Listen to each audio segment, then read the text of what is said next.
Og så skal vi nå få et foredrag fra Tonya Nelson. Hun er blant annet leder for museer og samlinger ved University College i London.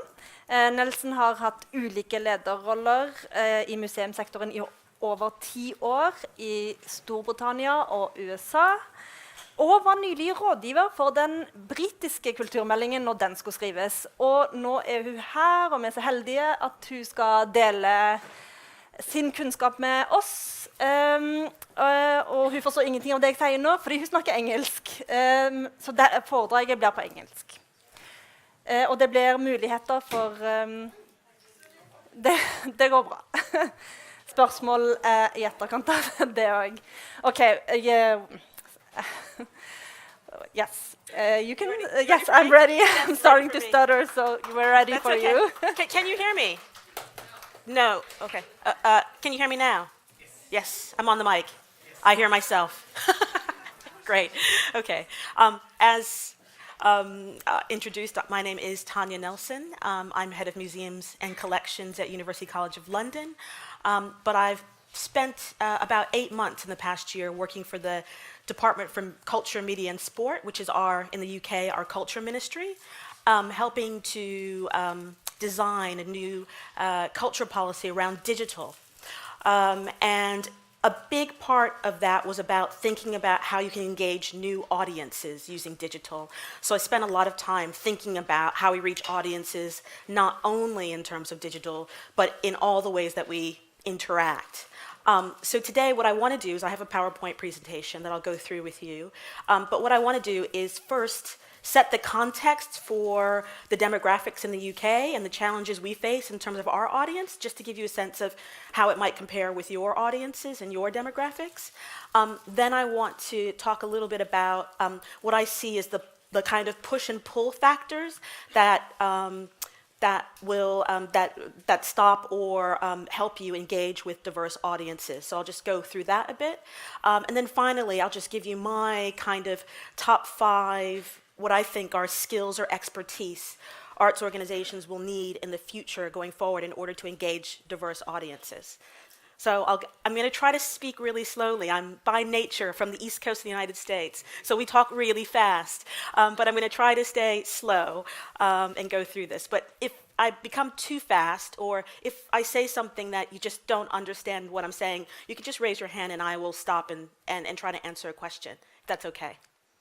Okay. So I've titled my presentation, The Art of Relevance, the skills, expertise, and knowledge necessary to diversify audiences.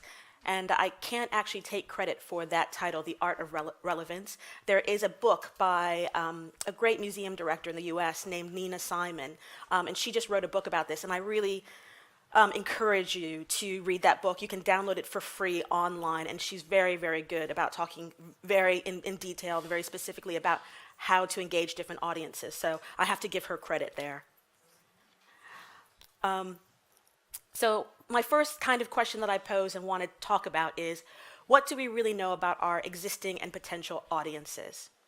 So in the UK, most of the funding for the arts comes from something called Arts Council England, which we call ACE. They core fund many arts organizations, but they also give grants for organizations that are not part of their funding portfolio. One of the biggest organizations that they give money to now, and this is part of a new kind of initiative, is an organization called the Audiences Agency. And they're a charity, and their main purpose is to collect data on audiences in order to increase relevance, reach, and resilience. So the Audience Agency, what they do is they give you, as an arts organization, the tools to be able to collect data about your audiences.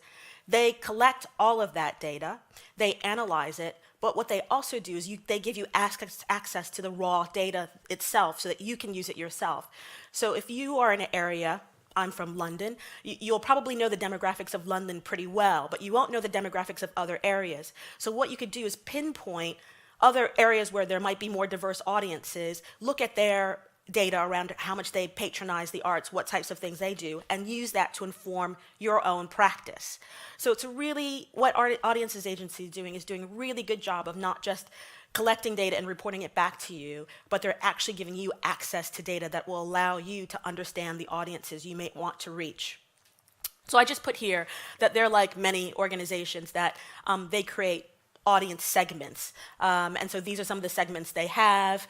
They have really goofy names, but the intent is to say, what is the profile of this particular audience segment?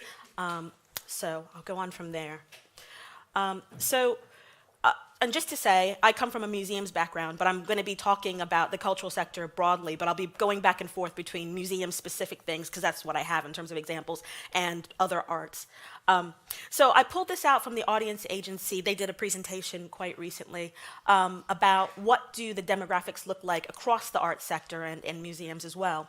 They've identified the biggest audiences of the arts as being the baby boomer generation, which are those people who are, between like 65, between 50 and 65, close to retirement, and they call them commuterland culture buffs, which are, they're kind of people who have high-powered professional jobs, have lots of disposable income, or they're people who are living in small towns and really focus on developing their home, their neighborhood community, and patronize kind of local community heritage.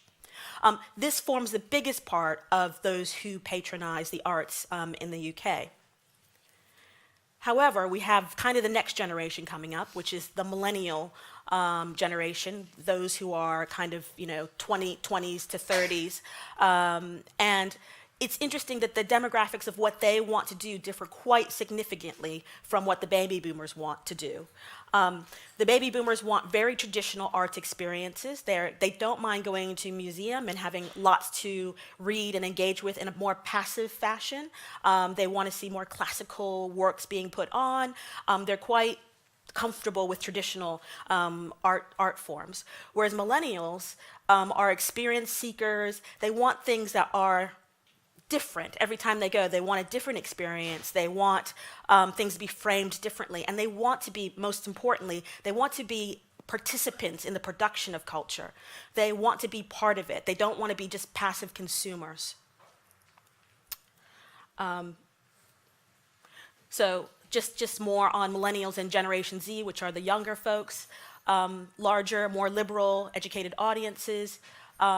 They tend to attend less traditional cultural forms. They are socially and ethnically diverse, and that's because more people from diverse backgrounds in the UK are able to go to university, and so they're more educated and they're wanting to patronize different kinds of arts. So this is where the rub comes in for UK arts organizations. We rely on the older audiences. The older audiences have time, and they have money. So, they can really build not only engage, but they actually help fund what we do. In the short term, our audiences are going to get older, and they're going to want those very traditional experiences. But then we're going to have basically a drop, and then there's going to be a younger generation that's going to come in, and they're going to want something completely different. And so what we have to prepare for is that we have to kind of serve two audiences. We have to take care of the audiences we have now, but we also have to start really thinking differently about what the next generation wants. So again, it just says audiences continue to grow. That's a good thing in the arts in the UK, that they're growing and they spend more and they do more and they donate more, but that's going to plateau. And then, you're going to have the baby boomers are going to go into decline, and then you're going to have that new generation coming in. But that young generation is going to be more diverse. And when I talk about diversity, I think there's some other level to diversity in the sense that we tend to think about it in terms of, are you black? Are you a woman? Are you of a certain social class? And we kind of, think in those kinds of boxes. But actually, we all have, and as we start to integrate as society, we're going to have multiple identities, and they're not always going to kind of fit into these neat, these kind of very neat boxes. I can be black, but I can also be upper middle class. I can be well educated. There are lots of different things we have to start to think about in terms of our audiences, and they're not going to just, there's not going to be, you're not going to be able to quite simply say this group is a monolithic group that thinks all the same. So just so you know, there are some statistics I brought here. So growth in Black minority ethnic population in the UK from 1971 projected to 2051. You see here, 2051, that population is going to be 27% of the UK population from 2% in 1971. So you're going to see an explosive bit of growth. And then if you do it by age, and you have it London here, and you have the UK, London being incredibly diverse. So you're going to have, at the age of 13, you have 55% from a Black minority ethnic background. Whereas when you go to obviously the bottom towards the older groups, it's lower. But you can see London is hugely diverse, and the UK is becoming more and more diverse. Okay, so that's kind of the context part of it. I now wanted to talk about what I feel are kind of the push and pull effects of attracting diverse audiences. Push effects. So when I say push effects, like what pushes people away? What makes them not want to engage with the arts? And the first thing is physical and geographic barriers. Now, I want to say, in a lot of ways, I think sometimes we try really, really hard to attract certain audiences. We do things like changing our interpretation or having all sorts of learning programs, but sometimes it's really as easy as just getting them to the front door, and then once they're at the front door, they're in. And so I wanted to play you a video from a TED Talk, by this man named Ricky Jackson, just to emphasize that a bit. So let me just try to do that now. Nope, that's not the right thing.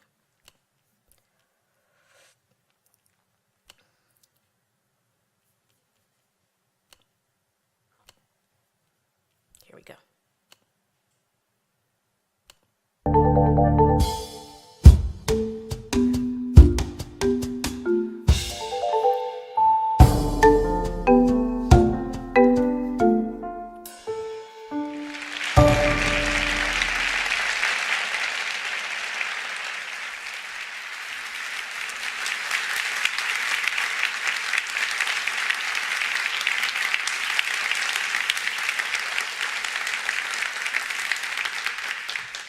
Growing up as a child, about 10 years old, in the 1970s, Cleveland's East Side, I didn't know it then, but I discovered something that would ultimately shape my life and get me through some very difficult times. And that was a museum. Every day after school, me and my buddies would jump on our bikes and we would ride all over the city, especially up to the museum. We called it the Duck Pond at the time. And I was always curious as to what that building was up on the hill. And I remember it had a statue of Rodin's, the thinker out front, a rendition anyway. And I was always curious about what was going on in this building because I knew it was something important and something special. But I didn't have the courage to go in at the time. I was just a kid. But each day I was up there, I got bolder and bolder until finally I saw this group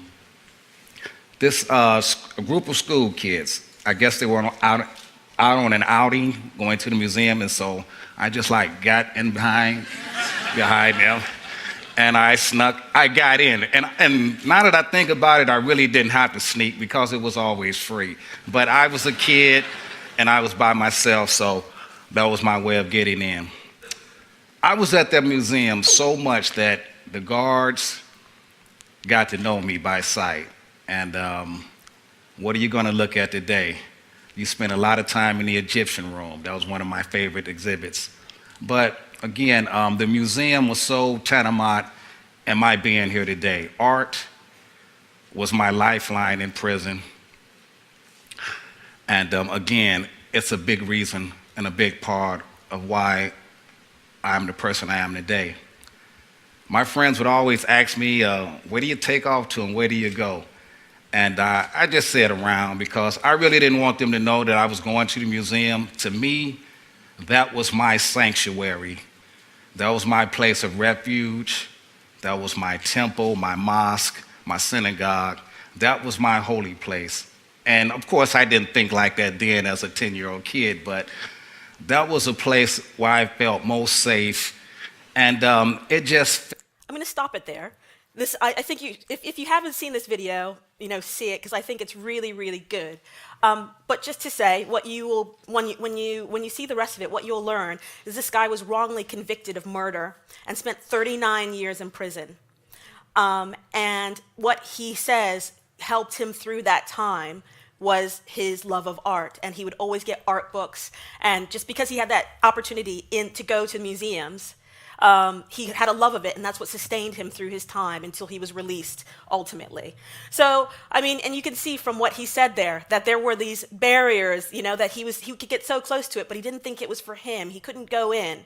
And I think that's really one of the important kind of, I guess, push factors in a sense, that people really are afraid to enter through the front door sometimes. And all we need to do is actually find a way to open it for them, or provide them with a way to get in.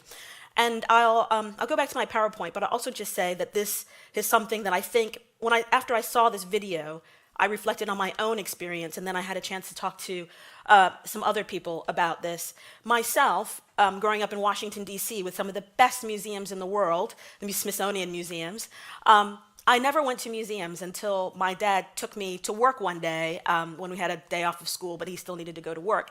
And his office was right across the street from the Museum of American Art. And so from his office, I would look at the museum and I'd ask my dad, what is that place? What is that place? And he's like, oh, it's an art museum, whatever. So can we go? And he would be like, no, I've got to work. He would never kind of let me go because he'd never been there. But one day he said, okay, you can go. Because it was just across the street. All I needed to do is go across the street. And that is what led me to love museums as well. It was about that proximity of just being able to get there. My parents were never going to take me because that's not an experience that they ever had. So it was a foreign place, even though it was so close. And this was kind of, I was hosting a conference on audiences a couple months ago, and we had a representative from Westminster Social Care, which is our kind of local county within London social care unit that supports refugees who are coming into the country and getting comfortable. And the woman was saying that she wanted to take a group of women to a museum as an outing. And she said that the amount of fear that came from just having to travel not very far away, 15 minutes or 30 minutes away, was palpable. That was a huge barrier to them, just that crossing that border.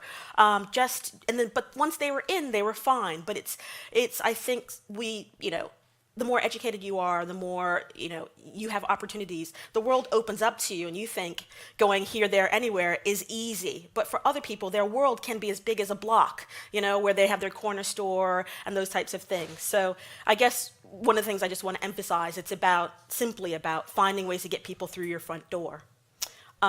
But the second way, obviously, is taking things to other people, taking your art to the people. And I show this. This is the Shakespeare Globe to Globe project. I don't know if any of you've heard of this, but it was a 2-year initiative where they took Shakespeare on the road to hit every single country so that everybody would have access to Shakespeare.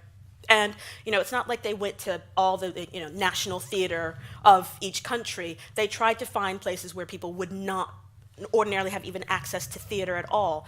And all of their performances were free. So you didn't have to buy a ticket, and they just put it right there in the community.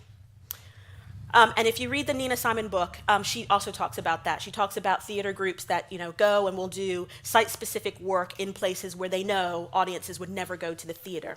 So it's about kind of getting out there. Next, I wanted to talk about psychological barriers. There are always things that I think people will unconsciously keep them from going into museums or other arts organization, and we have to kind of acknowledge that. So I'm actually stealing from a presentation by a woman named, I wrote it down, Jane Trowell. She's an arts educator, and she's a okay, she's an arts educator, and she is a PhD student at the University of Lincoln. And what her work is about is looking at art museums, looking at the images shown, and trying to interpret what the messages people get from those paintings when they see them in terms of their own self-esteem and identity. And I just wanted to show you, she's got a very long presentation, which I can actually send to you if you're interested. But I just stole a couple of images from her presentation that I saw recently. Here is a painting that's in Kenwood House, which is a historic house in London, Henrietta of Lorraine, and with her, as you can see here, circled attendant, hand on the young boy. Obviously, he doesn't have a name. And she says here, Henrietta is exercising control. And she says here, you can see the hand is on the shoulder. The boy is looking up at her to find out what he's to do.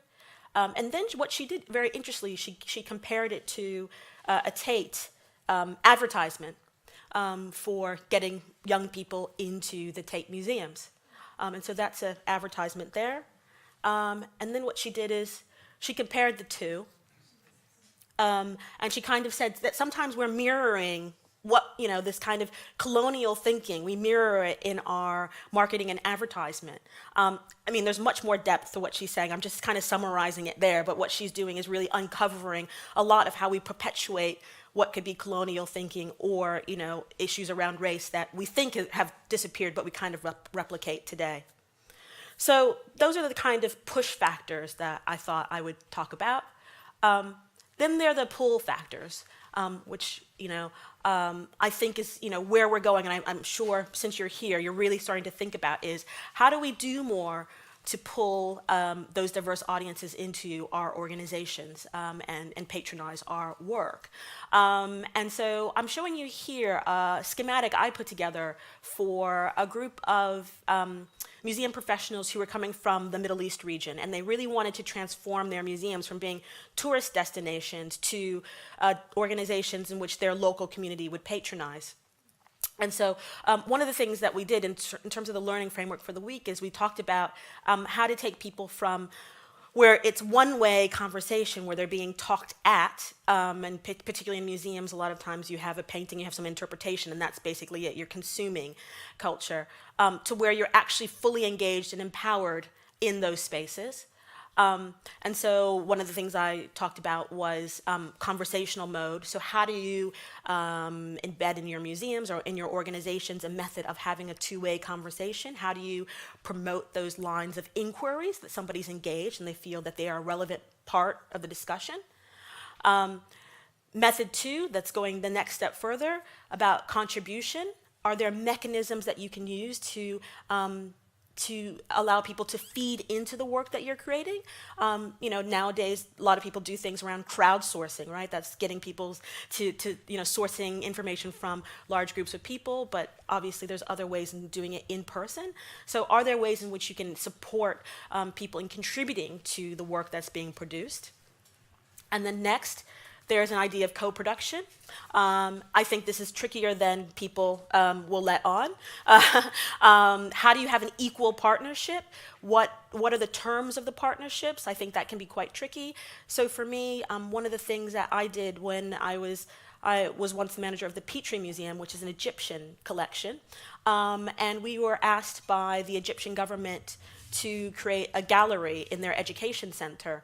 And we wanted to do it as a co-production with local Egyptian immigrants who are living in London. And so there was a way in which we had to do the project twice, in a sense, and reset the project because of those power balances. So in the beginning, we thought, oh, it's fun to bring these groups in and then explore their ideas, and then we select from their ideas and we choose what's right given our knowledge and our expertise. So we didn't kind of fully engage them in the process. We kind of took their ideas and decided what was good and take it forward. We reset that project after a while, after we rethought it, and we actually brought them into the process of how do you build an exhibition, what are the things you think about in terms of temperature control and environmental conditions and constraints around cases? We actually taught them what our practice was, and that allowed them to be much more equal participants in the design of those galleries, because they then took on those kinds of things that, oh, okay, we've got to think about this, we've got to think about that. And we were doing the project together. So I just put that out there as an example. Co-production, easier said than done, probably. And then hosting and volunteering. And that's kind of when you feel comfortable maybe giving over your spaces to diverse communities to do with what they like. In the UK, we have an art center called the South Bank Center. And a big part of the South Bank Center's ethos is, first of all, their spaces, their hallways, wherever you go is open to the public, and you can do whatever you want in those spaces. So you have singing groups who are from the local church who come and practice in the South Bank Center because the acoustics are so good. They'll do it in the hallway, they'll do it in different places. I mean, people feel very, very much that they own that space. I mean, you've got skateboarders on the outside who are skateboarding all over the place and that kind of thing. So I think they've done a really good job of figuring out how to share space with diverse communities and making people feel very much that they can be a part of what's going on there. Mind you, they also host the London Symphony Orchestra, one of the biggest, most classical orchestras. So you've got the orchestra there, but you've got people doing lots of different things at lots of different age levels and lots of different interests. So going on from there. Okay. Skills, expertise, and knowledge, the kind of meat of what I was brought here to do. What is needed? First, I will say, drawing on my experience from working at Department of Culture, Media, and Sport on the new digital strategy, which is called Culture is Digital. You can find that online as well. One of the things we talked about quite a bit, or one of the things we discovered from our studies, is that typically digital, whether it's being developed in the theater or museums or any place, tends to super serve people who are already engaged. So you're not getting new audiences from digital, you're just providing more to people who already consume culture. So you have to be very careful when you're thinking about digital and how you're designing it. If you think, oh, more people I'm getting more diverse audience, you're probably getting bigger audiences, but the same people coming back again and again and again. And I think they found that out actually quite in terms of, I don't know if you know about National Theatre Live, where National Theatre will show its performances in the cinema. And one of the, obviously, issues they had around that is they thought they might cannibalize their audience, so that people wouldn't come to the National Theatre, but they would go to the cinema and see the performance there, cheaper, easier, more convenient, that type of thing. That's not the case. They increased their audience, but what they found out, it's just the people who are already going to the theater were just going to the cinema either to see the same thing again, or consuming more of National Theatre, but it wasn't necessarily new audiences. So I think it's really important that thinking about any kind of digital tool or platform, you're really thinking about the audience quite carefully if you want to bring in new audiences. But what I wanted to talk about here is this idea of data-driven decision-making. And I think all of us get pushed all the time, at sometimes more than others, to be able to collect data and to report data back. So, whenever you get a grant from the government in the UK, they will ask you to do a report where they'll say, how many people attended, and, you're supposed to regale them of how successful the project was, of course, with data. But very few organizations take that data and actually push it back into their organizations to drive their decision making. And so a big initiative of Arts Council is going to be kind of getting people to think about how they first draw data from lots of different sources. So a lot of times in an organization you'll have data in terms of attendance, but that won't match up with your retail data or the cafe data or the donor data. So you have all these pockets of data that you're using in discrete circumstances. How can you bring all that data together to learn more about your audiences? And then I think the real hard part is, how do you make sure that data is looped into your decision-making process on a continuous basis? Not simply at the end of a project or at the end of the year when you're doing your annual report, but how it's really shaping the way that you make decisions. And I can't say that I have the answer to that, but I'm just saying that it's something that for the UK we're pushing very, very hard on. So it's going from collecting data to using data to make decisions. the ability to partner with different organizations. I think probably you're all doing that, but I think the more you can partner, the better, because in a lot of ways it's hard to cultivate new audiences on your own. Typically, you're probably, a small organization, you don't have that many people, and you need to be able to actually pinpoint the organizations that know how to connect with the audiences that you have. And so I just bring up here an example from the Petrie Museum when we closed for 6 months to do some refurbishment. And so we thought, okay, let's take things on the road. Let's go talk to communities. Let's do some activities in the community. And in the Petrie Museum, it's a very small museum, but it has a lot of pots. It's named after a guy named Flinders Petrie, who was an archaeologist, and he was obsessed with pots. So the museum is filled with pots.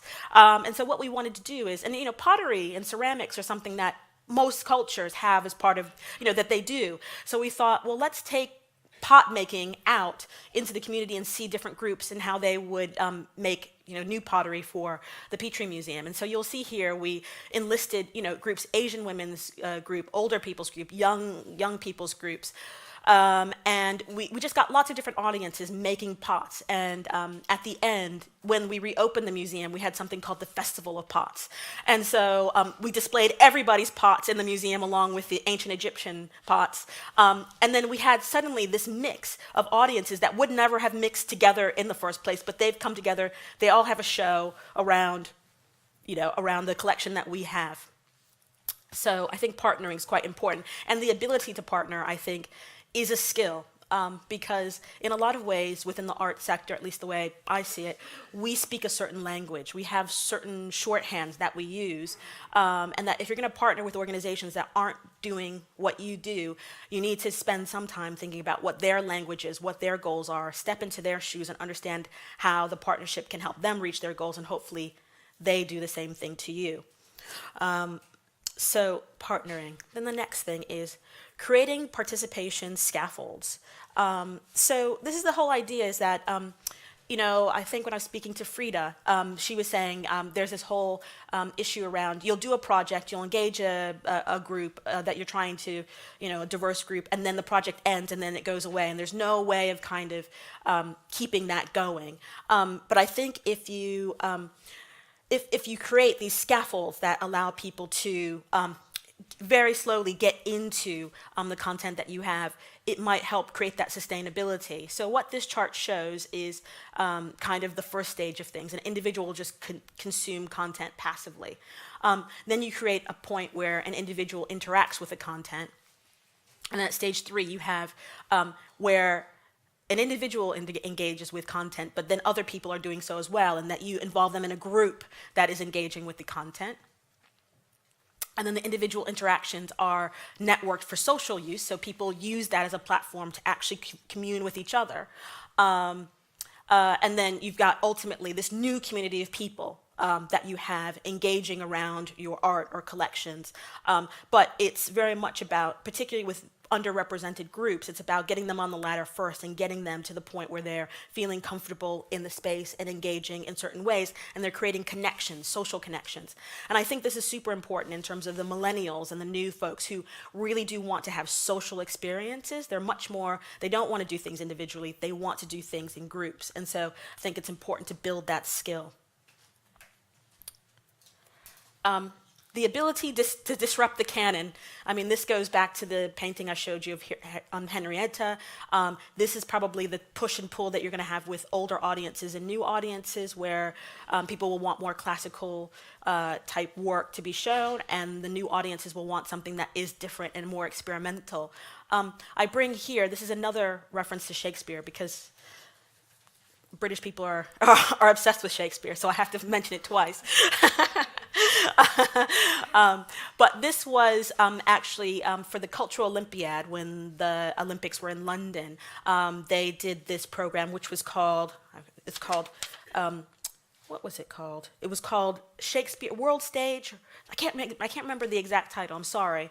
But what they did is they commissioned groups from all over the world to do their own version of a Shakespeare play. So if it was Hamlet or whatever, so they do it in their own language, they do it in their own art form. So this is a South Korean group that was doing Midsummer Night's Dreams.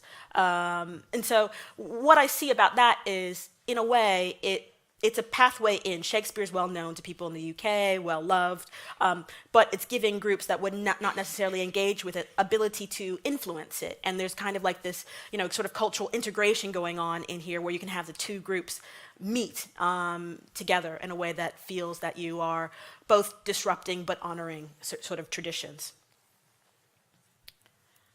And then finally, the ability to bring new audiences and perspectives into your organization. So I could say a lot about this because I just 2 days ago was at Cambridge talking about how they can diversify their staff in their museums.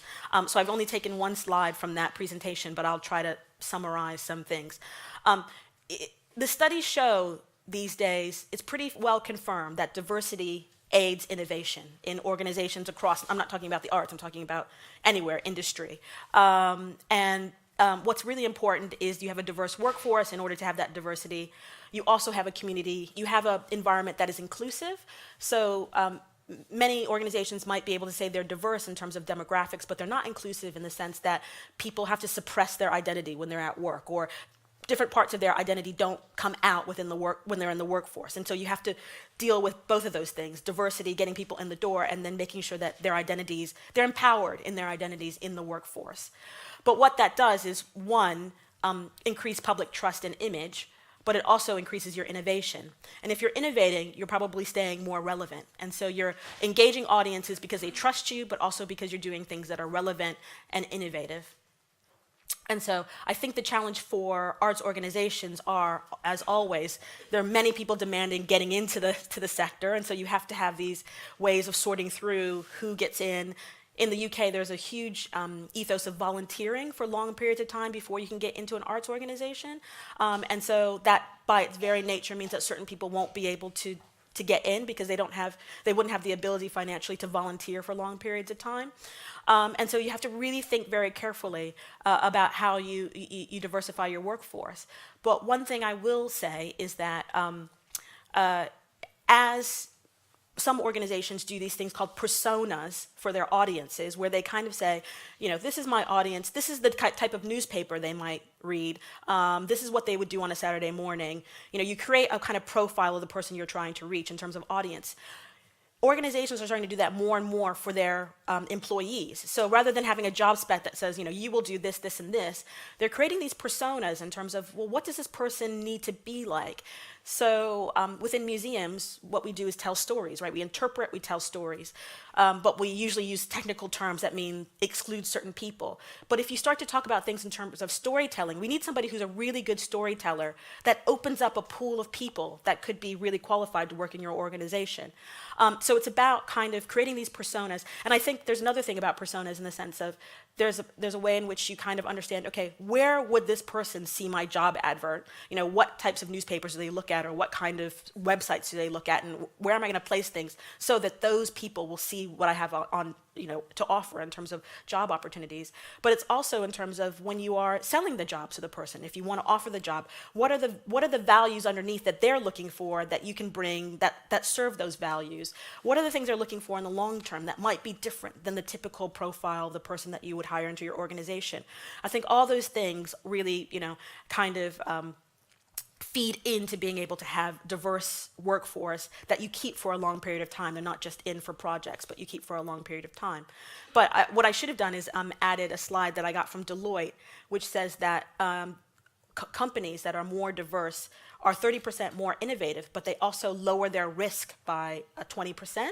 And the risk bit of it is interesting because of that Tate advertisement I showed you. If you had more diverse people working in the marketing department, you might think a little bit more about how you pitch the marketing. Or I was just thinking about that recent H&M scandal. H&M had an advertisement where they had a young boy who was black, and they put a T-shirt on him that said "Cool Monkey," I think, which was just it was kind of socially, it was just politically, it was tone deaf, and that's certainly because they probably didn't have anybody in their marketing department who could say, you might want to rethink that. And so I think those things are really, really important. But I think I'm almost out of time, so I think I'll stop there, and then please feel free to ask me any questions and details about what I've said. Thank you very much.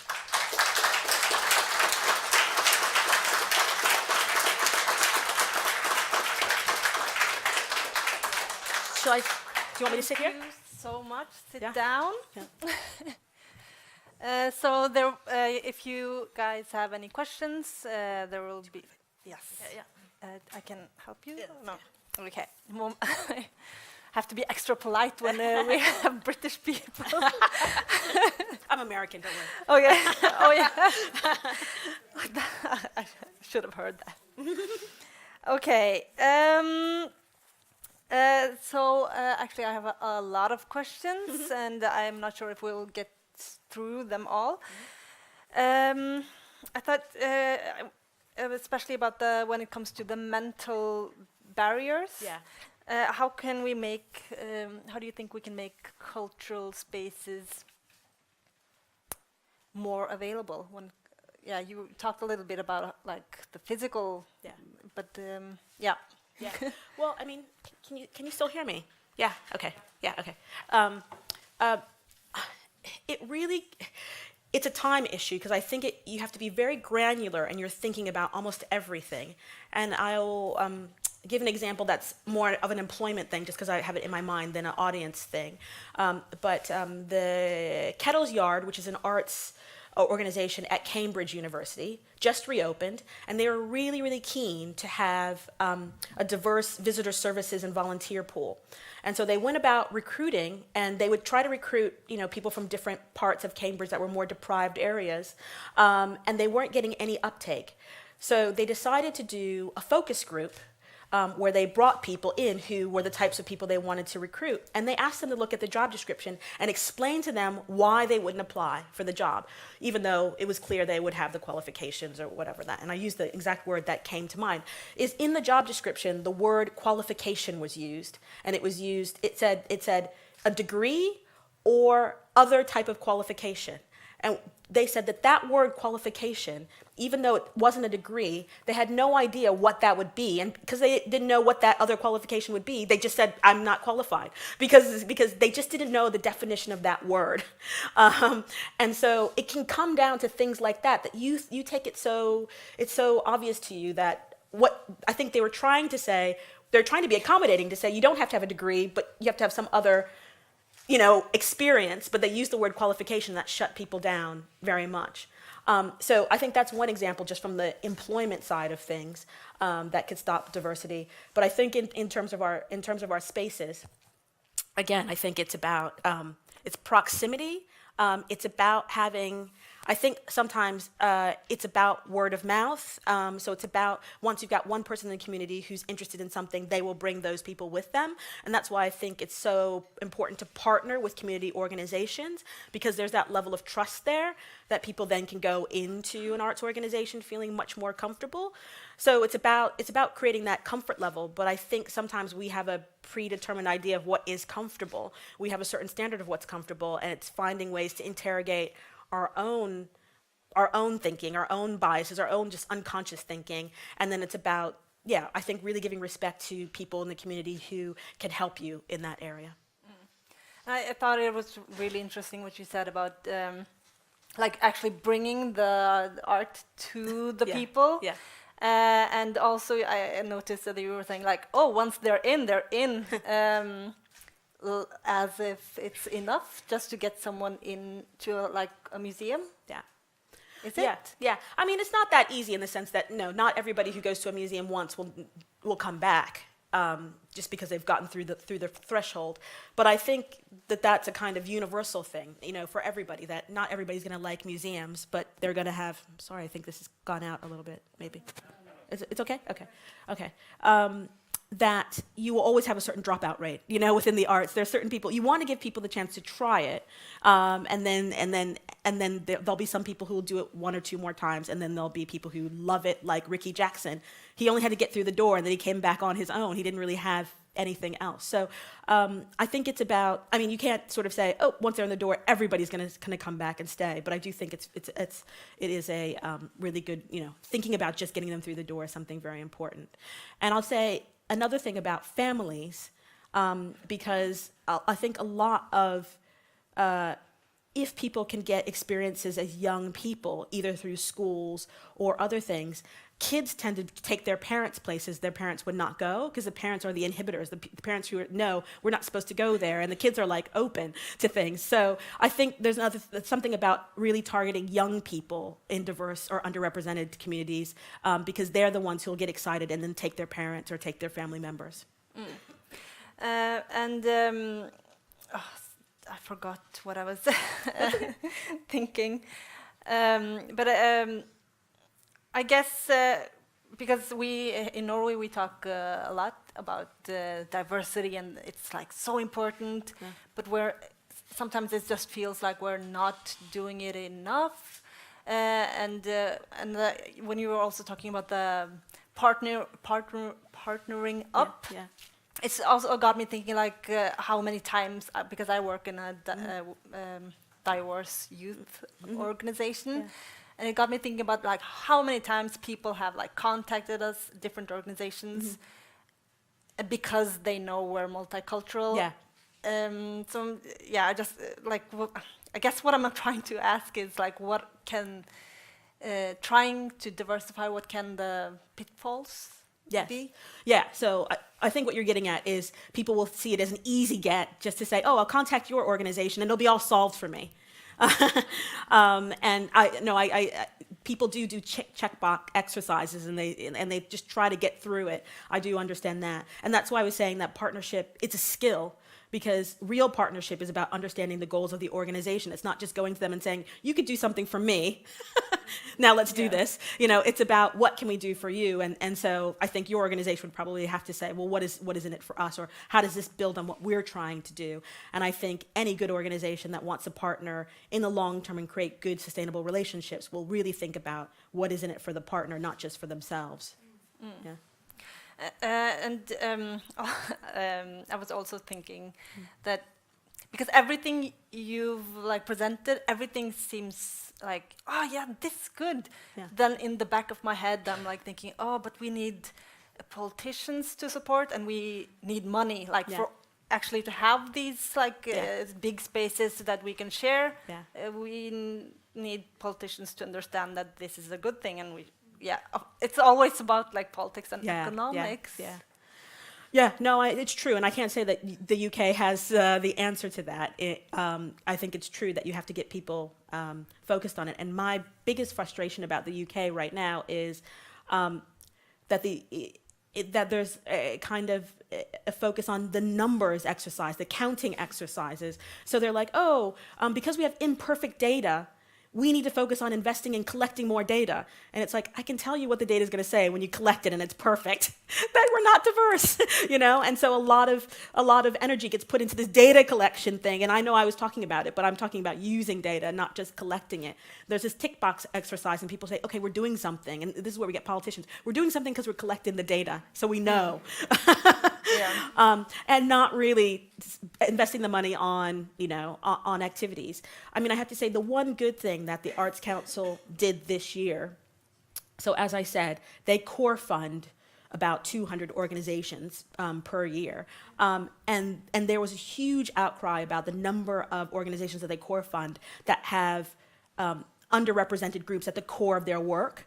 And so this year, they increased their portfolio substantially of organizations that represent underrepresented groups. So I feel that's a great achievement in terms of people really yelling and screaming about this issue and them doing something. A bigger part of that portfolio has gone to those groups.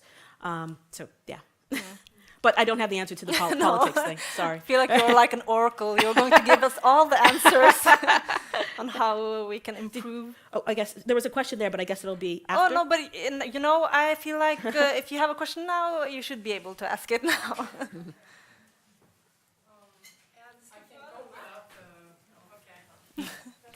So my name is Ingrid. I work with Audiences Norway. Oh, we right. collaborate a lot with Audiences the Audience Agency. Agency. Oh, great. Actually.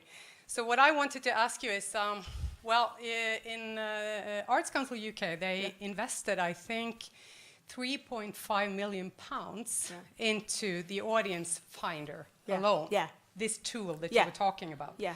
So just a little reminder here that if we want to make something like that happen in Norway, we need to invest substantial amounts of money, but we already, Audiences Norway, we actually have a collaboration with the Audience Agency that would make it possible to to actually import this tool to Norway.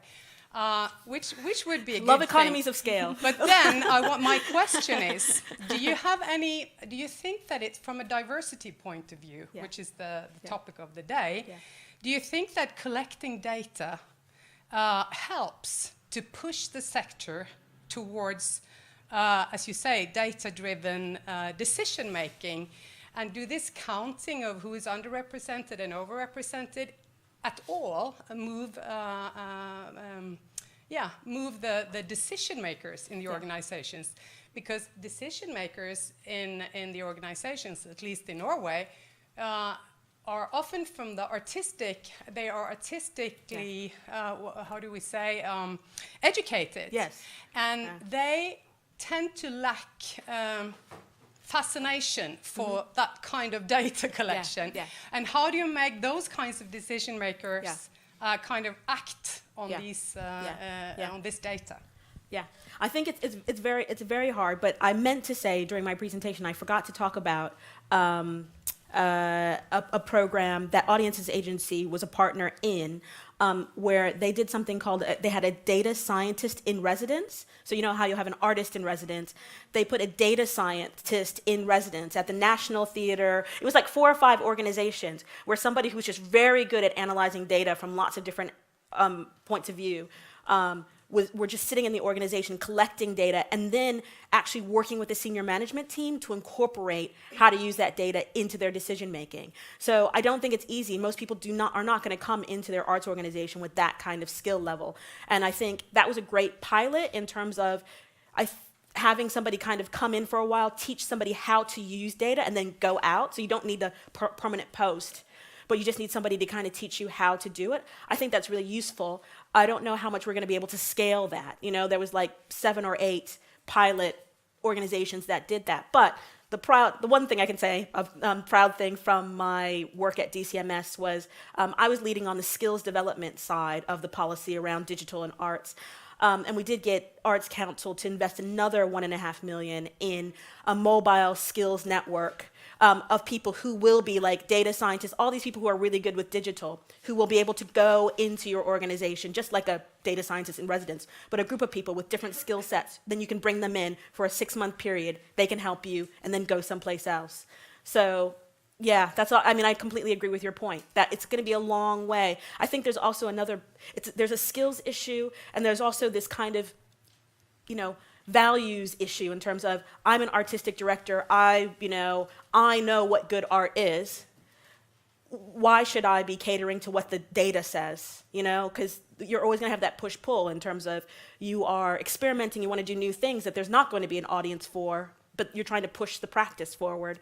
And then there's a whole idea, but you should be serving audiences and serving those needs. So I think you're always going to have leaders who are going to be a bit schizophrenic on that point, maybe, not being able to, questioning that. Yeah. Which is the diversity agenda to collect data? Is that a good reason to start collecting more data, that we want more diversity?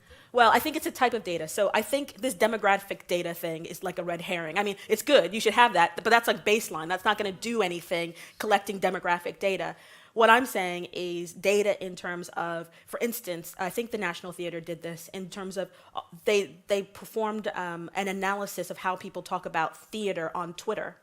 And they cultivated the Twitter feeds, not just people who went to the National Theater, like anybody who's patronizing theater. And they started then to pull out, what are the key words? What are the things that they're thinking about? Now, clearly they have to be interested in theater already to tweet about it. So it's not as if you're getting the non-theater goers, but you're getting a different group that are different from the National Theater. So they cultivated what I call is more substantive data about what people like, what they didn't like to drive their decision making. It wasn't about, tick box, black, white woman, that type of thing.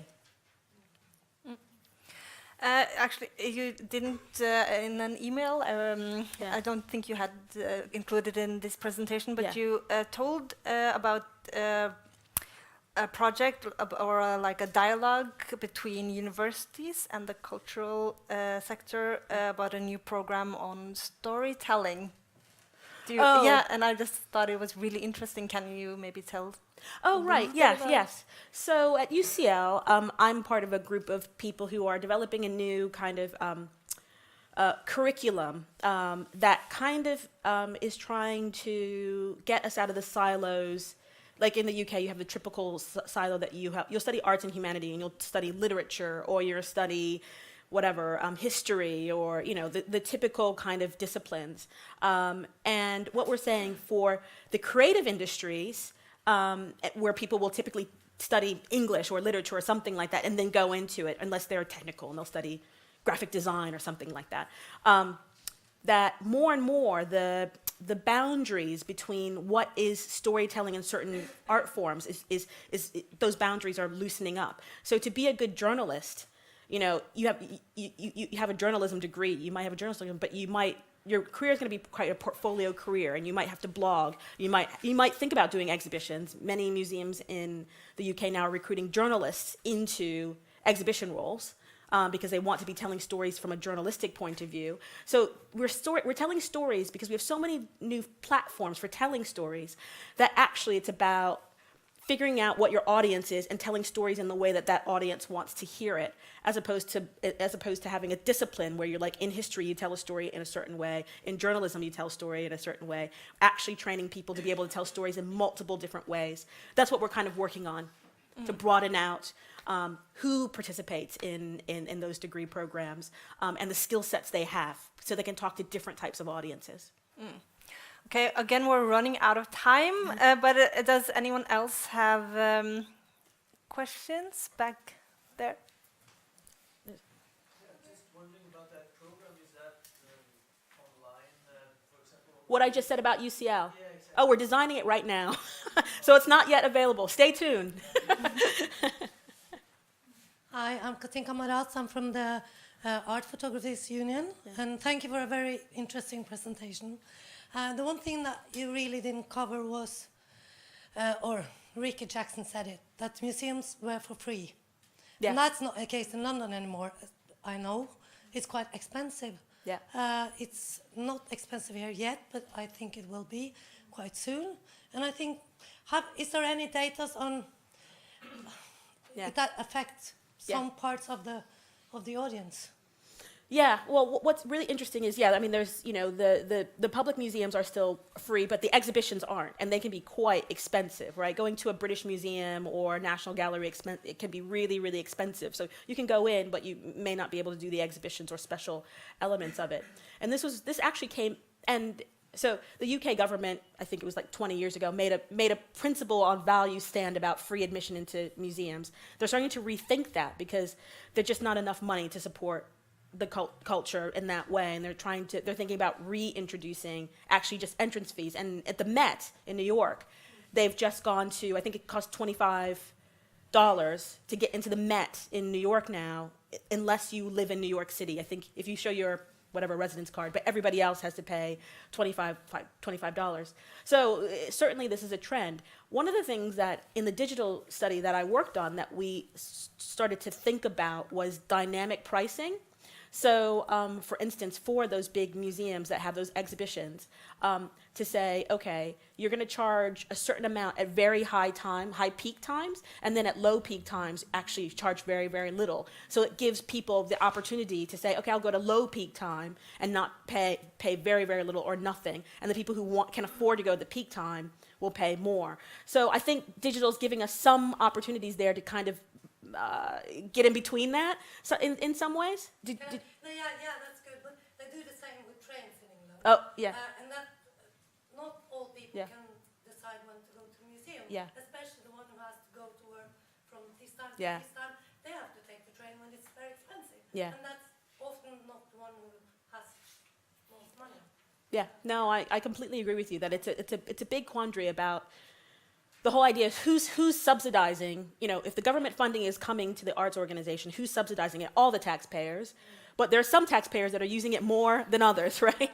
And so how do you find a way that the highly engaged folks pay and those who aren't as engaged that you want to attract don't?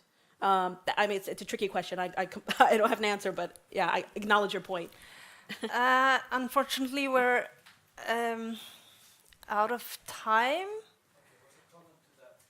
But, Oh, Very short comment because I live in Vienna and they're quite developed in kind of looking at the population and, for example, people without high economic capability, they have the culture cards. For example, they're able to visit yeah. the museums, Yeah. film Yeah. screenings, etc. at different times also in the peak hours. It's just one.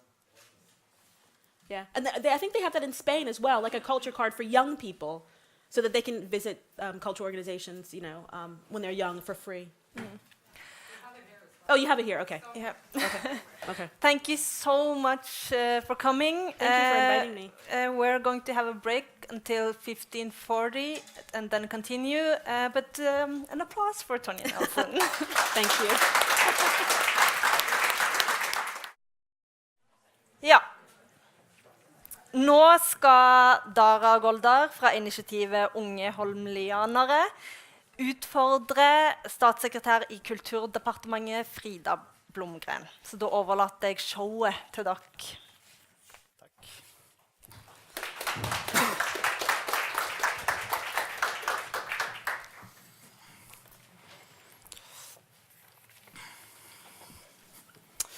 Yes, hei. Jeg heter Dara. Jeg er 25 år gammel og har gått sivilingeniør i Trondheim og jobber i dag som rådgiver i næringslivet, så jeg har liksom ikke noen kulturbakgrunn, vil jeg si, og skal ikke skryte av at jeg kan veldig mye om kunst og kultur og liksom har tenkt veldig mye på det. Men jeg har begynt å tenke litt mer på det i det siste, og det kommer av at jeg har vokst opp på Holmlia, en plass som har vært i fokus i media i det siste, blant annet for 2 dager siden, hvor vi hadde en skyteepisode. Og grunnen til at jeg har begynt å tenke mye på det, det er at jeg har startet dette initiativet Unge Holmlianere, som er et initiativ for og av ungdommer på Holmlia. Vi jobber primært med 2 ting. Det ene er å fremme ungdommens interesser i møte med skolen, i møte med politiet, i møte med fritidsklubber, og nå i møte med statssekretæren.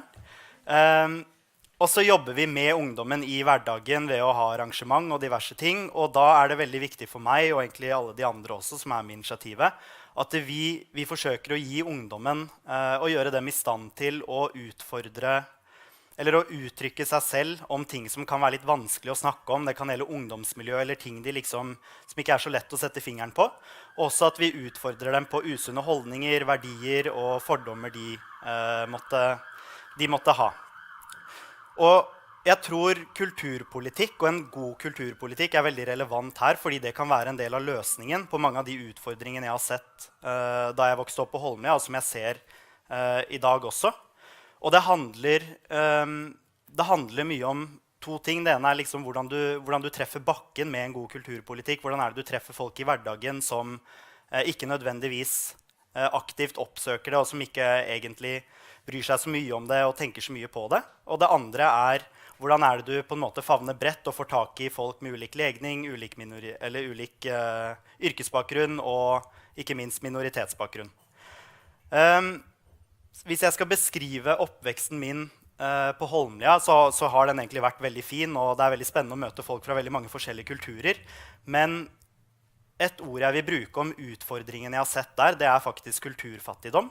Og det handler om at blant gutta så var det et veldig sånn maskulint ungdomsmiljø. Du måtte være tøff, ikke vise følelser, ikke ta på ansikt. Og hvis du hevda deg, så var det fordi du var fysisk flink i noe, fotball, eller ved å være gangster, eller i det siste også så har det blitt mye med kampsport. Og en annen utfordring at hvis man havner i konflikter, så løses det litt for fort med aggresjon, med sinne, med vold. Og det akkurat her jeg tror at en god kulturpolitikk kan spille en veldig viktig rolle, fordi i hvert fall for meg så handler kunst og kultur om hvordan du uttrykker deg og snakker eller formidler noe som ikke nødvendigvis så lett å få fram, og det mange elementer som skal være i spill samtidig. Så jeg tror rett og slett at det kjempeviktig, og at det kunne vært en veldig viktig del av løsningen på mange av de utfordringene jeg ser på Holmlia. Så jeg vil egentlig starte med å stille deg et spørsmål om det. Og hva tenker du om denne kulturfattigdommen jeg nå har beskrevet? Hvordan det en god kulturpolitikk på en måte kan bidra til å løse det? Da? Først vil jeg si at jeg veldig glad for at dere har tenkt på Kulturdepartementet. At du ser det, at det kan være en del av løsningen. For Trine, kulturministeren, sa jo det når hun tiltrådte som kulturminister, at en av grunnene til hun ville bli kulturminister var at hun mener at det den viktigste ministerstillingen i forhold til bevare vårt demokrati, utvikle det, ivareta ytringsfrihet og ha engasjerte og aktive borgere. Så det at dere ser at vi kan bidra inn her, det synes jeg veldig fint. Og kulturfattigdom jo definitivt et av de utfordringene. Da. Og det gjelder jo ikke bare barnen på Holmlia. Det finnes jo også andre grupper i Norge som man kan på en måte si at man ikke når frem til, som ikke en del av kulturlivet. Og man går jo glipp av noe. Og det jo så som du sier også, at det handler jo om språk, for det handler om å lære seg å uttrykke seg. En sak at det faktisk tar stilling til kultur. At dette liker jeg ikke, eller dette synes jeg var fantastisk, eller dette var ikke kult, og faktisk motivere hvorfor man ikke synes det. Sånne ting jo også veldig viktig å lære seg. Så at jeg synes det et godt uttrykk. Og jeg tror at på vårt område da, så det kultur en ting, idrett det andre. Og så har vi frivilligheten har vi ansvar for også. Så jeg mener at det veldig relevant, og på alle tre områdene så tror jeg det avgjørende for å kunne gjøre gode grep på Holmlia, eller på Tøyen, eller andre områder rundt om i Norge der man har utfordringer man vil ta tak i. Da. Og så tror jeg det viktig at man husker på jeg tror at det viktig at man ikke kommer og sier at da skal vi gjøre dette for dere. Jeg tror at det viktig at man har en lokal relevans. At man på en måte tilbyr noen ting som man har lyst til å delta i. Og det at inngangen til kultur eller aktivitet så lav som mulig. Ja, at det ikke sånn at man skal da komme med filharmonien. Nødvendigvis. Även om det kan være et veldig godt eksempel også, da. Men det kanskje ikke det som gjør at folk står i kø, hvis de ikke på en måte har blitt på en måte eksponert for kultur på den måten. Så det å finne den inngangen, på Tøyen har de gjort det blant annet. I Tøyen sportsklubb.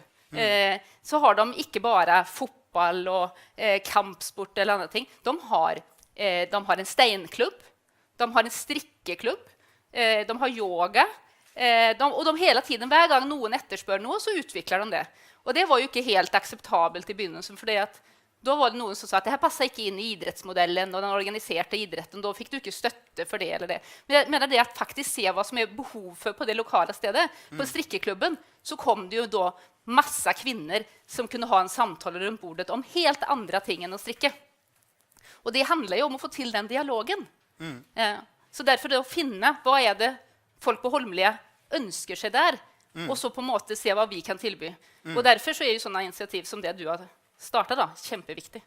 Ja, jeg tenker jo at da jeg vokste opp da, så det bare liksom å se forskjellen på Litteraturhuset, eller det kanskje en litt urettferdig sammenligning, men å se hvordan for eksempel Holmlia skole, den lokale ungdomsskolen, det du har der av interiør bare. Fordi det er ikke noen malerier på veggene, det det veldig grått og kjedelig, ikke engang en kaktus, liksom. Og ja, men det helt sant. Og en utfordring da at hvis du vokser opp der, du blir ikke eksponert for kunst og kultur i det hele tatt. Det ingen som snakker om det. Og når du da liksom kommer, du 20-25 år gammel, og så det noen som kommer, har du lyst til å komme på et kurs om abstrakt kunst, liksom, så det liksom, den avstanden så stor, da. Så det bare, selv om vi liksom skal høre på folk, og høre på nærmiljøet, så må de på en måte bli eksponert for det, for at de skal klare å forstå hva det de ute etter, eller hva det de har lyst på. Så hvordan tror du liksom vi kan få kunst og kultur til å bli en naturlig del av nærmiljøet, og på en måte folk som ikke nødvendigvis aktivt oppsøker det, da? Nu det ju egentligen en plan, det ska ju vara kunst i det offentliga rummene. Så sånn skal det være. På Bjørnholt skole så har de vel, de har ju denne enorma, de har en slags skulptur som också kopplat till wifi. Ja. Så att på en måte når man går in där, det ju väldigt höjt i taket, det sikkert 10-12 meter, och så lyser det hver gang de kopplar sig till wifi, så lyser en lampa ytterligere i detta kunstverket. Så det liksom, vi har en liksom moderne vri også, men det skal være det i nybygg. Det jeg tror at en del gamle skoler lider av, at de blir bygd på i et tidsrom der det ikke blir varetatt. Ja, men det går jo faktisk å gjøre noe med, så det jo et veldig godt innspill. Ja, men jeg helt enig, uterom, offentlige bygg, og det at ha då arenaer där man tillbyr, alltså en sak är det man ser, men också det man får förmedlat vad det man ser är ju viktigt. För det att när jag prövar att lära mig något mer, ibland till exempel gå på Munch-museet, så det är en ting när jag går runt och ser på Munchs bilder själv, men när jag har gjort det med en guide, då kommer jag hem och lycklig etterpå, för det att jag har ju skönt något mer. En galg? En guide. En guide? Ja. Herregud. Ja, nej, för det att då har jag fått den satt i sammanhang, och alltså det har ju gett mig något mer. Ja. Så det att kunna göra det också lokalt, och då menar jag inte jag att det ska vara såna, att kultur ska vara utstillingar på högt nivå, utan det är helt vanliga ting i närmiljøet också. Det är att man brukar biblioteket aktivt. Jag menar ju de biblioteken som nu har blivit pusset upp i Oslo, som blir tillpassa målgruppen, så som Biblio på Tøyen, eller biblioteket på Tøyen, eller på Stovner och Furuset. Det är ju en dröm att gå in på. Och där har man ju lust att vara. Och då deltar man ju också i mötet som handlar om, eller det som arrangerar, precis som här på Litteraturhuset, debattmöten eller andra ting som man har lust att vara en del av. Man får hjälp med läxor och så vidare. Det att det är ett sted som man känner sig inte bara trygg, men att det på en måte som ger en noe tillbaka. Det tror jag är viktigt. Ja, det tror jeg også. Jeg møtte en ungdom i forrige uke, og han hadde veldig lyst til å starte opp, jeg tror det var en konsert, liksom veldig lavterskel, hadde sikkert kostet 10 000 kanskje. Og han kom liksom bort til meg og var veldig sånn litt fortvilt, da, sånn, hvordan det jeg skal få til det her? Fordi han hadde sett at vi hadde arrangert noe greier, og var liksom veldig nysgjerrig. Hvor det dere fikk tak i pengene? Hvordan det dere fikk til alt det her sånn? Og det som slo meg da, var at han hadde ikke hørt om noen støtteordninger overhodet. Og når vi holder arrangement for ungdommer på Holmlia, så bruker vi Frifond, som også har mye på kultur, og altså, du kan ha teater eller andre typer arrangement, men det noe jeg først lærte om da jeg aktivt oppsøkte det. Så litt som hvis du setter en annonse på hjemmesiden til bydelen eller til kommunen, så kan du ikke forvente at ungdommene går dit på en måte og søker om det, og hvis de ikke søker om det, så sier du, ja, altså behovet var ikke der da. Og det, hvordan det du tenker at vi skal sikre at hvis vi har et tiltak, så når det fram til de vi ønsker det skal nå fram til? Ja, det är ju ett problem för det offentliga att kanske modernisera sig och på något sätt klara att kommunicera till ungdomar, till exempel där de är. Ja, för de läser ju inte lokalavisen på samma måte eller går in på bydelens nettsida. Men det finns ju idag sociala medier så det där man kan kommunicera. Men det handlar ju också om att göra dessa ordningarna enklare då, eller vad ska man säga, enklare. Noen är ju ganska enkla så ja, sätt, men göra dem tillgängliga då. Ja, för Frifond liksom hele poenget där, att det kjempeenkelt, det går kjemperaskt men likevel. Ja. Så jag tror att vi må tänka lite sånn, nu ska inte jag snacka på vegne av kommunen som har en del av disse ordningene, men jag var ju kommunepolitiker tidigare och hade ett stort engagemang för kulturområdet också då. Så, men det att faktiskt, jag tror att man må se på hvordan man informerer og kommuniserer. Og så må man se på hvor man gjør det. Og man må også kanskje se på språk. For at det jo sånn ibland at även om det finns ungdomar som du som på en måte driver på og vet alt dette og kan guide andre, så det også en del voksne personer som kunne vært bidragsytere, men som kanskje ikke heller kjenner dem. Og der kanskje språk en hindring. Så man må se på en måte, hva det som trengs da, for at det her skal nås ut til. Noen ganger så kan det hende at en flyer i postkassen kan virke det også. Ja. Så det og informasjon på biblioteket eller i skolen. Hvordan det du skal se om det fungerer eller ikke da? Ja, det kan man jo se på effekten om det flere som søker, sånn sett. Men det viktigste at de kjenner at de blir, altså at de vet hvor de skal henvende seg, så at de faktisk kan få de der 10 000 kronerna som ikke mye, for at arrangere en konsert eller et møte eller et orienteringsløp eller hva det måtte være da. Ja. Og fordi altså, hvis du ser på antallet som søker, så jo ikke det så lett på en måte å se om du har nådd ut i den riktige gruppen da. Det noen liksom måte du kan, for eksempel minoritetsungdommer på Holmlia da, hvordan det du ser liksom, ok, det denne gruppen her vi har lyst til å nå ut til, hvordan det vi måler det? Ja, nå kan jeg ikke alle frifondsordningene, men det finnes jo en del ordninger ikke frifond, bare sånn helt generelt. Helt generelt. Nei, men jeg tenker på at statistikken derifra, for fra statens side så har jo ikke vi den tilgangen på alt som man kanskje har på kommunal side, som også sitter på aktivitetsmidler og lignende, men vi har jo frifond. Og derfor selvklart finnes statistikk. Hvem har fått midler, og hva har det gått til? Og så har vi frifond veldig mange ulike kategorier man kan søke innenfor. Man har til aktivitet og til de som har funksjonsnedsettelser. Man har liksom, det kan være på teatermiljø, det kan være på egenorganisert aktivitet. Og da selvklart kan man også se hvor pengene har gått.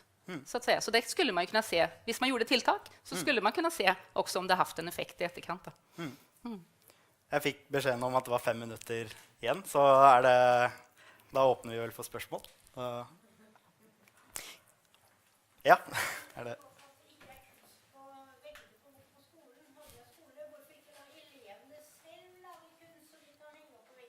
Ja, kjempefantastisk idé. Jeg helt enig.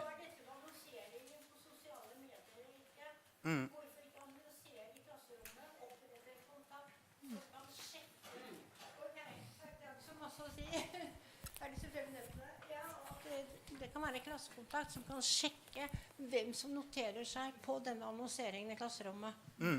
Jeg helt enig. Altså jeg tror vi voksne lett for å kan bli teoretiske, men det veldig fint at dere tar det opp. Ja. Og så kulturdamen. Det finnes flere ting hvor dere kan fikse opp, altså kan samle ungdommene. Gjerne fra barneskolen. Kunst noe som sprer veldig mye glede. Det det, og det kjempeviktig. Ja. Jeg tenkte jeg skulle si noe også, for du tog opp en del. Det her at nå ut til ungdommerne handler jo også om at ungdommerne skal få slippe til.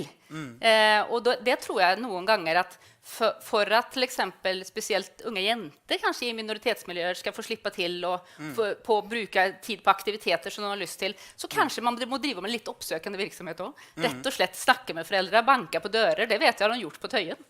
At man banker på dører og på en måte, og det at på en måte, når man har forståelsen for hva det man skal være en del av, så det mye lettere å si ja. Fordi at man må jo se når man kommer fra forskjellige kulturer, så har man jo ikke, alle har jo ikke gjort dette når de var små. Til og med jeg som svensk har jo en del ting som jeg ikke skjønte man gjorde i Norge, som jeg har fått lære meg i voksen alder. Så at jeg mener, tenk da når du kommer fra en annen del av verden, der du ikke har liksom vært medlem og haft aktiviteter hver ettermiddag i alt fra idrett til sang og musikk. Utan kanskje skolen betyr mer da. Man kanskje ser du må satse på skolen. Ja. Det spørsmål? Ja, mitt spørsmål egentlig vi som jobber i filmbransjen for eksempel, ser at det et problem med rekruttering, og spesielt rekruttering blant minoriteter. Og at tilbudet eller utdannelsesinstitusjoner når ikke de områdene hvor det jo nesten null bevissthet rundt dette blant minoriteter. Veldig ofte det tilfeldig hvordan man faktisk velger yrke, skuespill, manusskriving og det ene og andre. Men alle disse yrkene har et fag, og et fag som faktisk, hvor det finnes utdannelsestilbud i Oslo, Lillehammer, andre byer. Og det tror jeg faktisk hadde vært et veldig bra grep å jobbe med rekruttering, som det er kanskje eller kanskje det er en annen minister man skal snakke med, men det tror jeg hadde gjort noe med kultur. Fordi man tar med seg den kunnskapen og faget, og det kan være noe man har med seg lokalt, og gjør noe lokalt senere, over tid.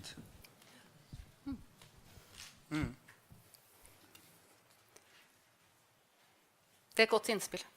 Jag ska ta det med. Jag tror ju att nu tror jag i och för sig att det är ganska tillfälligt också vad många väljer att bli. Och kanske innanför kreativa yrken att man följer sig fram och det tar tid innan man konkluderar om det man ska satsa på eller om man ska sånt. Men det att nå ut med Altså, det brukte deg i stand med at man er fattig i kultur. Det er så betegnende at jeg tenker grepet man må gjøre der, hvordan kan man gjøre at de menneskene som du beskriver der, kan ta grep selv ved å faktisk lære om kultur og profesjonalisere seg innenfor de ulike kulturgrener som finnes. Det er vidt galt av muligheter. Det er kjempemange muligheter, men det er liksom ingen som har gått til dem og sagt, hei, har du lyst til å komme og prøve det her i 2 minutter? Og så, det trenger på en måte ikke være verre enn det, da, tenker jeg. Så den ideen damen der kom med, at du må bare få klasselederen til å, dette er frifond, du kan søke om å gjøre det, og det er jo kjempegenialt, men det skjedde i hvert fall ikke med meg. Yes, da er tiden over. Så takk for oss. Ja, tusen tack.